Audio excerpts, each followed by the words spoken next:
Let's see this question. If energy, velocity and force be taken as fundamental quantities, then what are the dimension of mass?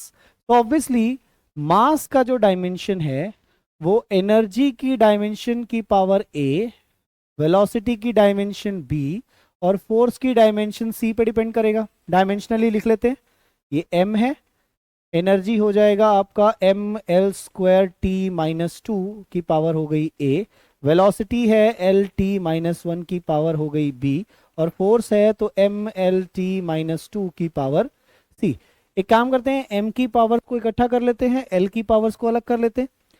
तो M की power आपके पास यहां से आ जाएगी ए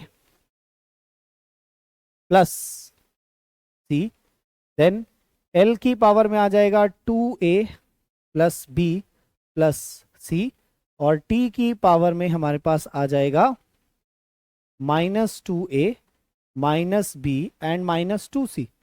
अब सामने केवल m है तो एक बात तो क्लियर है कि a प्लस सी 0 होगा, a प्लस सी की वैल्यू 1 होगी, पहली बात. फिर 2a प्लस बी प्लस सी का वैल्यू 0 है, करेक्ट. और -2a माइनस बी -2c का वैल्यू भी 0 है. इन दोनों को ऐड कर लेते हैं. इन दोनों को हम जैसे ही ऐड करेंगे 2a से 2a चला जाएगा, b से b चला जाएगा, -c की वैल्यू 0 आ जाएगी. इसका मतलब c की वैल्यू 0 आ गई हमारे पास. तो c पे तो डिपेंड नहीं करेगा. और अगर c की वैल्यू 0 आ चुकी है तो a की वैल्यू 1 आ जाएगी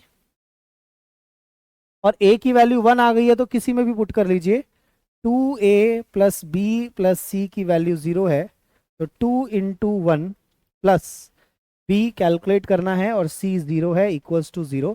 तो b की वैल्यू आ जाएगी -2. तो b की वैल्यू है -2, a की वैल्यू है 1 और c की वैल्यू है 0.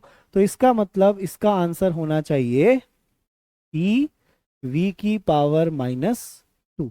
कुछ ये फॉर्मूला बनना चाहिए. तो e v की पावर -2 इज द करेक्ट